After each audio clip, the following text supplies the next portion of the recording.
Hey guys, welcome back. If you're new here, this is the place where history comes to put you gently, quietly, and without any drama whatsoever, to sleep. Not because the stories aren't interesting, they genuinely are, but because we tell them slowly, calmly, without any sudden loud enthusiasm. So get yourself arranged. Pillow in the right place, blanket pulled up, phone face down or brightness all the way to nothing. And if you drift off somewhere around the third grain inventory report, that is not a failure. That is, in fact, exactly what we were going for. Tonight we are going to ancient Egypt. And before you picture gold, before you picture the pyramids gleaming in the desert sun, or Cleopatra doing something dramatic on a barge, or Howard Carter's flashlight sweeping across a room full of treasure, I want you to let all of that go. Because tonight we are not doing any of that. Tonight we are doing something considerably less cinematic. Tonight we are going to talk about what a pharaoh actually did between sunrise and sunset on an ordinary Tuesday in, say, 1250 BCE. And the answer, it turns out, involves a great deal of sitting in rooms listening to people talk about grain. We have a very specific image of the Egyptian pharaoh. He is tall. He is wearing an elaborate double crown. He is striding across a temple wall in that famous sideways Egyptian art style, looking purposeful and slightly two-dimensional. He is smiting enemies. He is receiving tribute from foreign dignitaries who are kneeling in the appropriately humble fashion. He is, in every depiction we have ever seen, doing something significant. What he is not doing, in any of those depictions, is attending his fourth administrative meeting of the morning. He is not listening to a report about the flooding levels of the Nile and what that means for the barley yield in the third nome of Upper Egypt. He is not reviewing a list of complaints from temple workers about the quality of their sandals. He is not trying to stay awake while a vizier reads aloud from a papyrus scroll about irrigation disputes in a village whose name he has already forgotten. But that is, in fact, what he was doing. A lot of the time, possibly most of the time, the Egyptian pharaoh was, at the core of it, a bureaucrat. An extremely sacred, cosmically significant, ritually indispensable bureaucrat who also happened to be considered a living god. But a bureaucrat nonetheless. And the paperwork of running one of the ancient world's most complex administrative states did not pause for divinity. Let's set the scene properly.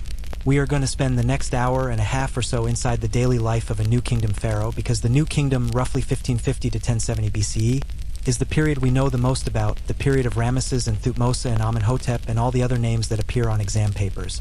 It is also the period during which Egyptian administration had become genuinely enormous, which means it is the period during which the pharaoh's daily schedule had become genuinely exhausting. The day started before dawn, not because the pharaoh particularly wanted it to, but because the universe required it. Literally, in Egyptian cosmological thinking, the sun god Ra traveled through the underworld each night and had to be reborn each morning, and this process was not entirely automatic. It required assistance. Specifically, it required ritual. And ritual required the pharaoh, because the pharaoh was the primary intermediary between the human world and the divine one. He was, in a very real administrative sense, the person responsible for making sure the sun came up. This sounds like a significant responsibility. It was also, in practice, a very specific set of physical actions performed at a very specific time every single morning without exception, because exceptions in cosmic maintenance tend to have consequences, and no one wanted to find out what those consequences were. The morning ritual began in the innermost sanctuary of the royal palace or the adjacent temple, depending on the specific location and period. A priest, or the pharaoh himself, on important occasions, would approach the sealed shrine that contained the cult statue of the relevant deity. The seal would be broken, the shrine would be opened, and then a sequence of actions would follow that was so precisely specified, so carefully documented in ritual texts, that there was essentially no room for improvisation. The statue would be cleansed. It would be anointed with oils. It would be dressed in fresh linen. It would be offered food and drink, which in this context means that food and drink were placed before it in the prescribed manner, because a god needed to be fed even if the mechanics of divine nutrition were somewhat abstract. Incense would be burned. Specific words would be spoken in the correct order. And then the shrine would be closed again, and the footprints left by the officiating priest would be swept away on the way out, because even footprints were considered potentially polluting in the innermost sacred space. This happened every morning. Every morning. 3 times a day, actually, morning, midday, and evening, the cult statue received its meals and its ritual attention. And while priests handled most of these duties most of the time, the pharaoh's participation, at least symbolically, was considered essential to the whole operation.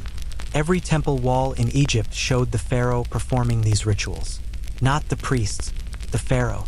Because officially, in Egyptian theology, it was always the pharaoh performing the ritual, even when it was actually a priest doing it on his behalf, which was almost always. This is one of the more interesting administrative fictions of ancient Egypt. The pharaoh was theoretically everywhere at once, performing every ritual in every temple in the country simultaneously. In practice, he was in one place, doing one thing, while an enormous system of priests handled everything else in his name. But the fiction had to be maintained, which meant that every temple wall had to show him doing it, and every ritual text had to refer to him as the officiant, and the whole theological machinery of the state had to be kept running on the fuel of this very particular kind of polite pretense. After the morning ritual, which could take anywhere from 1 to several hours depending on its complexity, the pharaoh would bathe. This was not optional, and it was not quick. Ritual purity was not a metaphor in ancient Egypt. It was a physical state that had to be actively maintained through specific cleansing procedures. The pharaoh's body was considered sacred space, and sacred space required regular maintenance. There were specific priests whose entire job description was managing the pharaoh's ritual purity, which is a career path that doesn't come up much in modern vocational guidance, but which was, in ancient Egypt, a position of genuine importance and considerable prestige. The bathing would be followed by the application of various oils and substances, the arrangement of the appropriate wig, because the pharaoh's actual hair was kept shaved or very short beneath the wig, for reasons of ritual cleanliness, and the donning of the day's regalia. What regalia the pharaoh wore depended on what he was doing that day. There was regalia for religious ceremonies. There was regalia for military appearances. There was regalia for receiving foreign ambassadors. There was presumably some version of regalia for just sitting in a room listening to the vizier read reports, though this was somewhat less elaborate. The double crown, the white crown of Upper Egypt combined with the red crown of Lower Egypt, was heavy. We know this because we have the crowns, or rather we have representations of them, and we can see that they were not small or light objects. Wearing one for an extended administrative session in a room that was, despite Egyptian architectural sophistication, not particularly well ventilated in the summer heat of the Nile Valley, was not a comfortable experience. The pharaoh did it anyway, because the crown was not jewelry. The crown was a statement of cosmic order. Wearing it correctly was part of the job. Now, once the morning ritual was completed and the pharaoh was appropriately bathed and dressed and crowned, the administrative portion of the day could begin. And this is where we leave the realm of gold and incense and enter the realm of grain inventories and land disputes and the kind of slow, detailed, repetitive administrative work that keeps a complex ancient state functioning. The primary administrative officer of the Egyptian state was the vizier. There were, during much of the New Kingdom, actually 2 viziers, one for Upper Egypt and one for Lower Egypt, which gives you some sense of the administrative scale we are dealing with. The vizier's job was to manage essentially everything: the courts, the treasury, the labor conscription system, the granaries, the construction projects, the police, the archives. He was, in modern terms, simultaneously the prime minister, the chief justice, the secretary of the treasury, and the head of the civil service. It was a great deal of responsibility for one person, and the Egyptians knew it because we have a document, the duties of the vizier, preserved in several copies in New Kingdom tombs, that describes his responsibilities in exhausting detail. The vizier was supposed to report to the pharaoh every morning. Every morning, he would present himself at the palace, and he would report on the state of the country. What had come into the treasury? What had gone out? What cases were pending in the courts? What construction projects were on schedule and which were behind? What complaints had come in from the provincial governors, called nomarchs, about flooding or drought or labor shortages or local disputes that had escalated to a level requiring central attention? The pharaoh would listen. He would ask questions or not ask questions. He would issue decisions or defer decisions. He would authorize expenditures or decline them. He would approve appointments or veto them. And then, when this portion of the morning was complete, there would usually be more people waiting. Foreign ambassadors, if any were present, would be received. These audiences were highly choreographed events. The ambassador would enter the throne room and perform the appropriate prostration. The degree of prostration varied depending on the relative power of the nations involved, and Egyptian records are very specific about who bowed how deeply to whom. Gifts would be presented. Letters from foreign kings would be read aloud.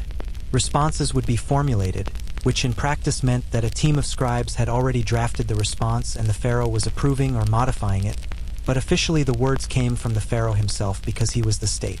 We actually have a remarkable collection of diplomatic correspondence from this period.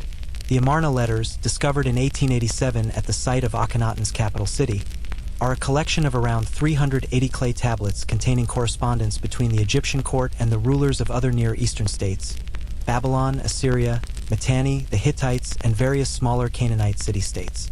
They are written in Akkadian, which was the diplomatic lingua franca of the ancient Near East, and they are fascinating documents if you enjoy reading ancient kings complaining about each other, which it turns out is a very enjoyable thing to read. The kings of Babylon and Assyria write to the pharaoh calling him brother and asking for gold. Because Egypt had a lot of gold and everyone knew it, they send their daughters to be royal wives. They complain that the daughters they sent previously have not been heard from, and could the pharaoh please confirm they are well. They request that Egyptian doctors be sent because their own doctors are inadequate. They note, with what reads as barely contained irritation, that the pharaoh's previous gift of gold was insufficient and they had been expecting more. The pharaoh's responses are equally diplomatic and equally pointed. It is, in essence, ancient international relations conducted through the medium of politely worded complaints, and it required someone to read all of it, process all of it, and formulate responses to all of it, and that someone was ultimately, at least in theory, the pharaoh. In practice, the scribes did most of the actual work. And this brings us to arguably the most important class of people in ancient Egyptian society, a group that is considerably less glamorous than the pharaoh but considerably more responsible for the fact that Egypt functioned at all. The scribes. The scribes, the grain, and the meetings about the grain. Egypt ran on scribes the way a modern economy runs on spreadsheets, which is to say, completely, and anyone who has ever tried to function without them understands very quickly how dependent on them everything actually is. To be a scribe in ancient Egypt was to be, by the standards of the time, a member of a privileged professional class. The training was long and genuinely difficult. Egyptian hieroglyphic writing is not a simple system. It contains hundreds of individual signs, each with multiple possible uses: phonetic, ideographic, determinative, and reading and writing it fluently required years of intensive study. There were schools called houses of life attached to temples and palaces, and the boys who attended them, it was almost always boys, though there are exceptions, spent years copying texts, practicing signs, memorizing administrative formulas, and learning the conventions of official writing. The reward for all this effort was a career that involved sitting down. In a culture where most people spent their days doing physically demanding agricultural labor in the heat of the Egyptian sun, sitting down with a reed pen and a palette of ink was a very attractive alternative. Scribal wisdom literature, the ancient Egyptian equivalent of career counseling pamphlets, makes this point repeatedly and without subtlety. The scribe's profession is described as the best of all professions. The farmer sweats in the field. The soldier marches until his feet bleed. The fisherman is eaten by crocodiles. The scribe sits in the shade and writes things down, and everyone brings him things. This is presented as obviously the correct life choice, and the ancient Egyptians who wrote these texts were not wrong. The scribes produced an extraordinary volume of documentation: tax records, temple inventories, legal contracts, letters, literary texts, medical papyri, mathematical papyri, dream interpretation manuals, lists of everything, lists of kings, lists of gods, lists of foreign places, lists of animals, lists of the correct offerings for each deity on each festival day of the calendar year. Ancient Egypt was, in the most literal sense, a paper-based civilization, except that the paper was papyrus, which is a plant-based writing material made from the pith of the papyrus reed, and which was produced in sufficient quantities to document essentially every transaction of significance that occurred in the country. A great deal of this documentation eventually reached the pharaoh, or rather reached the vizier on the pharaoh's behalf, or reached the vizier's office where scribes processed it and summarized it and presented the summaries to the vizier who presented the conclusions to the pharaoh. The actual paperwork the pharaoh personally engaged with was probably a small fraction of the total volume generated. But it was still a lot, and it covered topics that, from the outside, might seem rather mundane for a living god. Grain, for instance. Grain was essentially the currency of ancient Egypt. The state collected grain as tax. It stored grain in state granaries. It distributed grain as payment to workers, to soldiers, to priests, to officials. The entire economy operated on grain flows, which meant that tracking grain flows was a matter of genuine state importance. There were officials whose entire job was to measure grain. There were scribes whose entire job was to record grain measurements.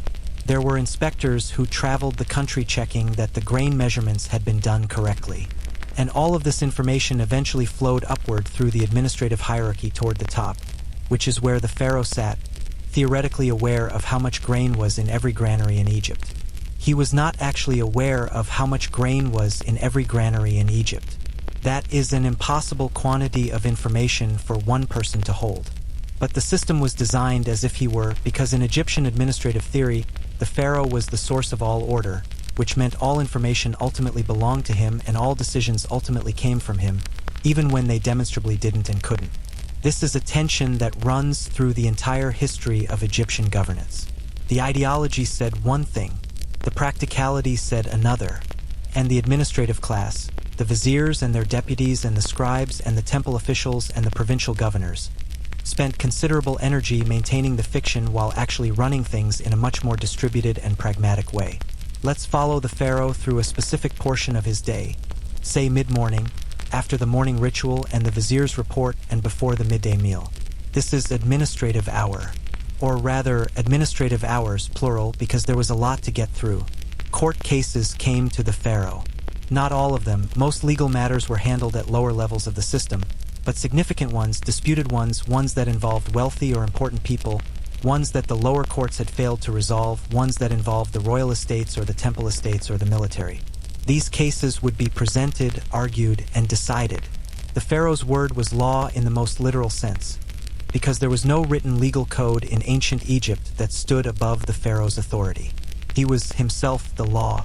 Ma'at, the Egyptian concept of cosmic order, truth, and justice, was embodied in him, which meant that whatever he decided was by definition correct. This is a philosophically convenient position. It is also an enormous practical burden, because it means that there is no appeals process above the pharaoh and no external standard against which his decisions can be measured. If he gets it wrong, it is still right because he decided it. The scribes recorded the decisions. The decisions became precedents. The precedents accumulated into something like case law, which subsequent judges could reference when making their own decisions. But the system always pointed back to the pharaoh as its ultimate source of authority, which meant the pharaoh was always, at least notionally, responsible for everything. Construction projects also required royal attention. Egypt was, for much of its history, in a more or less permanent state of building something. Temples, tombs, mortuary complexes, administrative buildings, granaries, fortifications, irrigation works. The New Kingdom pharaohs in particular were enthusiastic builders. Ramesses II alone covered so much of Egypt in his own name and image that later archaeologists initially thought he must have reigned for an implausibly long time, before realizing that he had simply built an implausibly large amount of things and put his name on other people's monuments while he was at it. Which he did, frequently, with considerable enthusiasm. Overseeing these projects required regular reporting. How many workers were on site? Where the stone was coming from, what the transport logistics looked like, whether the deadline for the next religious festival, which typically required some new temple element to be completed and consecrated, was going to be met. These reports came in, were assessed, and decisions were made about resource allocation. More workers could be conscripted. Additional quarrying expeditions could be authorized. The timeline could be adjusted, usually not by extending it, but by increasing the labor force, which is the ancient world's version of throwing more people at the problem. The labor force for major construction projects came from conscription. Egyptian society operated on a principle called corvée labor. which meant that the state had the right to require its citizens to contribute labor for a certain period each year. During the inundation season, when the Nile flooded its banks and agriculture became temporarily impossible, thousands of workers were conscripted to work on royal building projects. They were fed from the royal granaries. They were housed in workers' villages. They were given beer. The records show that the workers who built the pyramids received daily rations of bread and beer, which tells you something about ancient Egyptian workplace culture and also about the caloric demands of moving very large stones. These workers complained. This is worth saying clearly because it is often glossed over. The ancient Egyptians who built the monuments were not slaves, in the popular sense of that word. They were conscripted citizens. They had names. They had families. They had supervisors they liked and supervisors they didn't like. They got sick. They called in absent. They went on strike when their rations were late, which we know because the records of the strike at Deir el-Medina in the reign of Ramesses III survive, making it one of the earliest recorded labor disputes in human history. The workers simply stopped working and sat down and said they had not been paid and would not resume until they were, which eventually they were. The pharaoh was, in theory, responsible for all of this. The rations, the working conditions, the payment schedules, the accommodation. In practice, this was managed by layers of officials below him. But when things went wrong, when the rations were late, when the workers struck, when a construction project fell behind, the reports eventually worked their way up the chain, and at some point they arrived at the level of the vizier, and the vizier reported to the pharaoh, and the pharaoh issued instructions, and the instructions worked their way back down. It was a slow system by modern standards, but it worked, mostly, for over 3,000 years, which is a longer operational lifespan than any administrative system currently in existence can claim. Midday brought the midday ritual. The cult statue required its noon meal. The pharaoh's own midday meal followed, a substantial affair, because the pharaoh's table was also a symbolic and political space. Who ate with the pharaoh, or who received food from the pharaoh's table, was a matter of rank and favor. High officials were granted the right to eat food that had been offered to the cult statue before being distributed, a practice called the reversion of offerings, which sounds slightly unusual but was actually considered a significant honor, because consuming food that had been in the divine presence carried a kind of sanctified quality. The food itself was extensive. We know what pharaohs ate because the Egyptians were meticulous about recording offerings, and offering lists tell us exactly what kinds of food were considered appropriate for divine and royal consumption. Bread, obviously, in multiple varieties. Beef, goose, duck, fish, though fish occupied a somewhat ambiguous position in Egyptian food culture. Certain types were considered ritually impure, while others were perfectly acceptable. Vegetables, fruits, honey cakes, beer, wine, particularly wine from the Delta vineyards, which was considered superior. The pharaoh's table was not ascetic. It was, by the standards of the ancient world, lavish. After the midday meal, there may have been a rest period. The Egyptian climate in summer makes a midday rest not so much a luxury as a physiological necessity, and there is some evidence that the royal schedule accommodated this. But the afternoon brought its own set of obligations, and the day was not done. The afternoon, the army, and the art of looking busy when you are a god. The afternoon portion of the pharaoh's day was somewhat more variable than the morning, because the morning had a fixed structure imposed by the ritual calendar and the administrative reporting cycle. The afternoon depended more on what was actually happening, what season it was, whether there were military matters to attend to, whether there were festivals approaching that required preparation, whether foreign delegations were present, whether there were inspections to conduct. Military matters came and went in waves. Egypt was not perpetually at war, despite what the temple walls might suggest. The temple walls show the pharaoh smiting enemies with great regularity, which was a conventional artistic and ideological statement rather than a literal record of events. The smiting scene, pharaoh raises mace, cluster of small foreign enemies cowers beneath, appears in Egyptian art from the very earliest periods and continues essentially unchanged for 3,000 years. It is a symbol of the pharaoh's role as the defender of Ma'at against chaos, not a photograph of what happened last Tuesday. The actual military record is more episodic. There were campaigns. There were border conflicts. There were periods of genuine large-scale warfare, particularly in the New Kingdom when Egypt competed with the Hittite Empire for control of the Levant. The Battle of Kadesh, fought between Ramesses II and the Hittite king Muad'Ali II around 1274 BCE, is one of the most extensively documented battles of the ancient world, partly because Ramesses II was extremely committed to the idea that it had been a great Egyptian victory, and he had this assessment carved onto essentially every available surface in Egypt. Historians looking at the actual evidence tend to conclude that Kadesh was something closer to a draw. Both sides claimed victory. Both sides pulled back.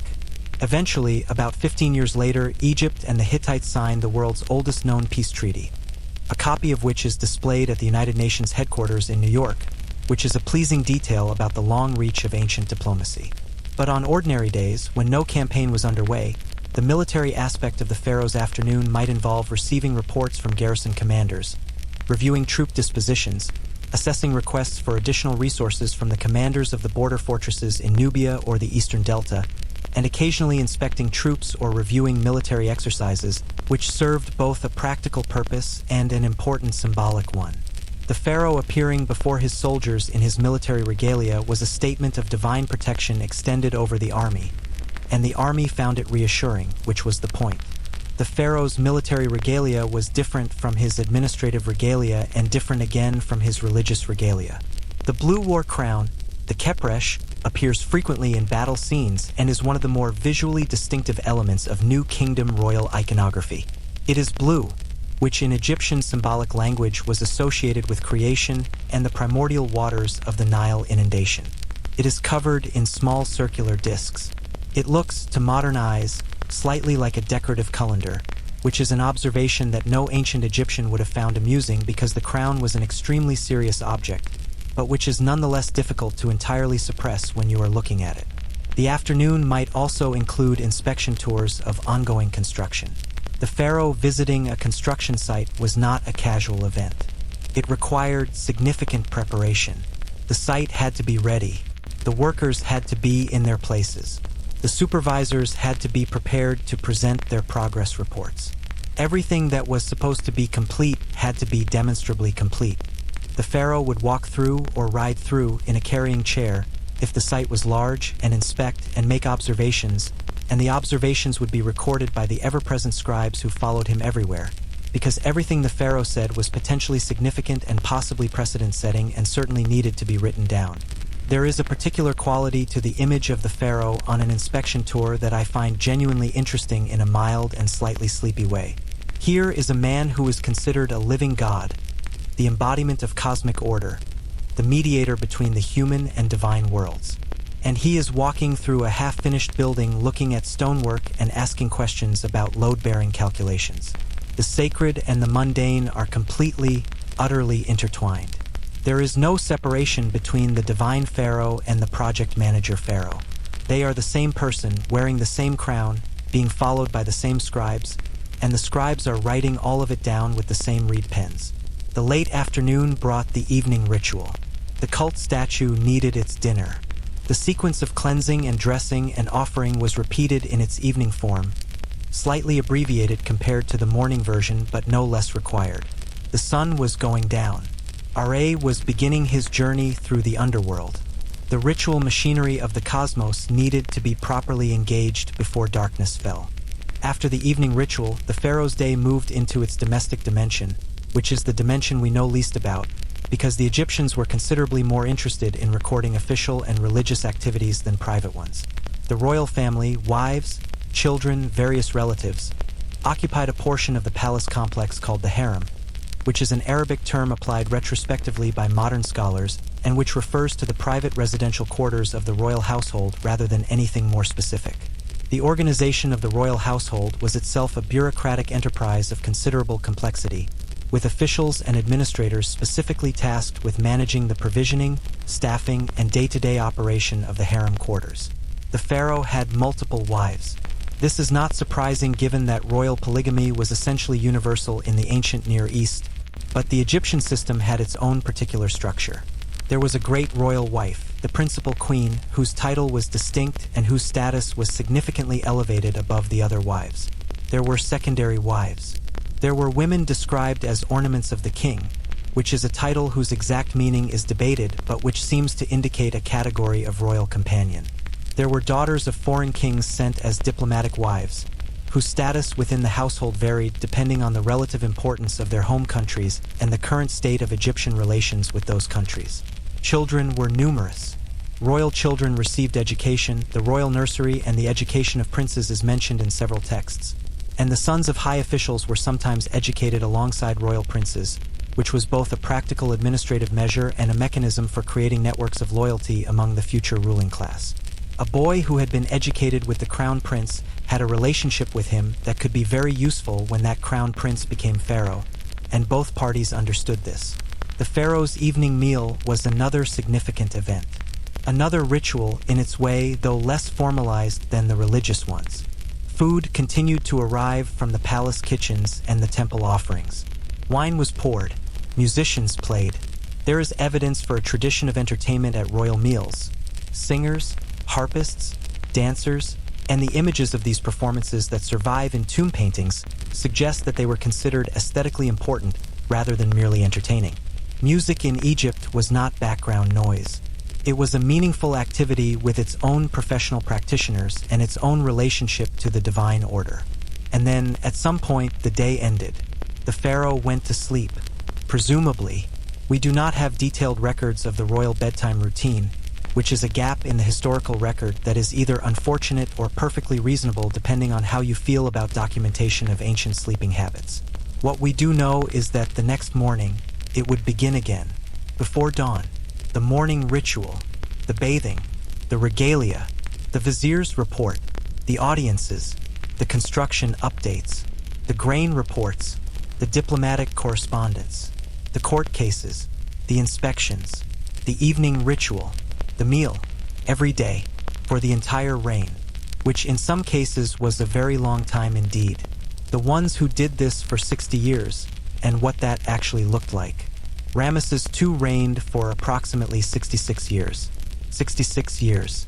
He came to the throne around 1279 BCE and died around 1213 BCE, at an age that was probably somewhere between 80 and 90, which in the ancient world was an extraordinary age and in any world is a significant amount of time to be doing the same job.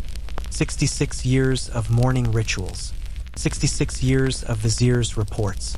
66 years of grain inventories and court cases and diplomatic letters and construction inspections and evening rituals and midday meals and all the rest of it. By the end of his reign, Ramesses II had been pharaoh for longer than most of his subjects had been alive. His later officials had never known a different pharaoh. The institutional memory of the court was entirely organized around his preferences, his habits, his particular ways of doing things. He had somewhere between 45 and 50 sons, depending on which count you accept. He outlived many of them. The crown prince changed several times over the course of his reign as successive heirs died before their father. The man who eventually succeeded him, Merenta, was already in his 60s when he came to the throne, and he did not reign long. The enormous administrative machine that Ramesses had operated for 66 years was, by the end, somewhat exhausted. Ramesses II is also the pharaoh most often associated with the biblical Exodus, though this identification is disputed and the historical evidence for it is ambiguous in ways that scholars discuss with great energy and occasional irritation. What is not disputed is that he was an exceptionally energetic self-promoter who covered Egypt in his own image to a degree that borders on the compulsive. His face appears on more surviving monuments than any other pharaoh. He added his name to temples he hadn't built. He carved his victories, real and otherwise, into every available surface. He had a talent for making sure that history would remember him, and history has, in fact, remembered him, though perhaps not always in the way he intended. The physical reality of being Ramesses II in his later years is worth considering for a moment, in the slow and unhurried way we consider things here. We have his mummy. It was discovered in the Deir el-Bahari cache in 1881, a hiding place where ancient Egyptian priests had relocated royal mummies in the Third Intermediate Period to protect them from tomb robbers. The mummy of Ramesses II shows the marks of a long and physically demanding life. He had arthritis. His spine was curved, probably from years of standing and sitting in formal postures for extended periods. His teeth were worn down and infected, which would have been painful and which, at the end of his reign, probably made eating the elaborate royal meals something of an ordeal. He was, in his final years, an old man with bad teeth and a curved spine who had been performing the same ritual and administrative functions every day for 6 decades, because the job did not have a retirement option. The pharaoh was pharaoh until he was not, and the only way to not be pharaoh was to die. The rituals continued. The reports continued. The grain was counted and the dispatches were written and the construction sites were inspected, because the alternative was chaos, and chaos was not acceptable, and the person responsible for preventing chaos was, as always, the pharaoh. His mummy was sent to Paris in 1976 for conservation work. He was issued an Egyptian passport for the journey, with his occupation listed as king, deceased, which is a detail that feels slightly too good to be true but is apparently accurate. The French received him with full military honors, because even in 1976, Ramesses II was Ramesses II, and protocol had to be maintained. Let's drift now to one of the less obviously glamorous aspects of the pharaoh's workload, which is the management of the temple system. Because by the New Kingdom, the temples were not just religious institutions. They were economic powerhouses. Major temples owned land, enormous amounts of land. They owned livestock. They employed craftsmen, farmers, fishermen, hunters, brewers, bakers. They had their own administrative hierarchies, their own scribal offices, their own treasuries. They were, in practical economic terms, something like major corporations operating within the Egyptian state, with the added complication that they were also the primary mechanism through which the divine order was maintained. The pharaoh was theoretically the high priest of every temple in Egypt. In practice, the high priesthood of each major temple was held by a specific individual who managed the temple's affairs and reported to the central administration. The relationship between the pharaoh and the temple hierarchies was collegial in theory and frequently complicated in practice, because the temples were wealthy and wealth generates its own kind of power, and power has a tendency to accumulate in the hands of those who manage it regardless of what the official hierarchy says. The priesthood of Ammonius at Karnak is the clearest example of this dynamic. Ammonius was the state god of the New Kingdom, the divine patron of imperial Egypt, the god in whose name military campaigns were conducted and to whom the spoils of victory were dedicated. The temple of Ammonius at Karnak received a significant portion of the tribute and trade goods that flowed into Egypt from conquered and allied territories. It received land grants. It received labor allocations. Over centuries, the economic base of the Karnak temple complex grew to the point where, by the end of the New Kingdom, the high priest of Ammonius controlled resources comparable to those of the pharaoh himself. This did not go well for the pharaoh's authority. In the Third Intermediate Period, which began around 1070 BCE after the end of the New Kingdom, the high priests of Ammonius at Thebes effectively became rulers of Upper Egypt while a separate dynasty of pharaohs ruled Lower Egypt from the Delta. The country that had been unified under a single divine king for most of its history fragmented, partly because the economic and institutional power of the temple system had grown to the point where it could sustain independent political authority. This is the slow, undramatic, thoroughly bureaucratic way in which one of history's great civilizations began its long decline. Not in a single dramatic moment, not in a famous battle or a sudden collapse. In the gradual, incremental accumulation of institutional power by an administrative class that had been managing things on behalf of an overwhelmed divine ruler for so long that it had, quietly and without particular fanfare, become the thing that actually ran the country. The pharaoh continued to perform his morning rituals. The reports continued to be written and delivered. The grain continued to be counted. But the center of gravity had shifted. And it had shifted because the system was too complex for any one person to actually manage, even a person who was officially a god. Which brings us, in a very roundabout and gentle way, back to where we started. The pharaoh's daily schedule. The morning ritual and the bathing and the regalia and the reports and the audiences and the construction inspections and the evening ritual and the meal and the sleep and then again the next morning before dawn the same. The image we have, the tall figure in the double crown smiting enemies on the temple wall, is true in the way that all symbols are true. It captures something real about what the pharaoh represented, what the office meant, what the Egyptians believed was happening when a man wore that crown and performed those rituals. The cosmic order was being maintained. The sun was coming up because someone had done the work to make sure it would. But the person doing that work was also, simultaneously, a person with bad teeth and arthritic knees, sitting in a room listening to a report about the grain yield in the third nome of Upper Egypt, trying to stay awake, wishing the scribe would read a little faster, knowing there were 4 more reports after this one, and then a diplomatic audience, and then the evening ritual, and then dinner. The sacred and the mundane, completely, utterly, and permanently intertwined. 3,000 years of the most elaborate bureaucracy the ancient world ever produced, wrapped in gold and linen and the smell of incense, moving at the pace of a reed pen on papyrus, which is, in its way, a perfect pace for a Tuesday night. All right, that is where we are going to leave the pharaoh tonight. In his room, surrounded by his scribes, being very important and very tired and slightly overworked, which is a condition that transcends time and civilization and has apparently been with us since the very beginning. Dim your lights the rest of the way. The grain has been counted. The ritual has been performed. The sun will come up tomorrow. It always does. Good night.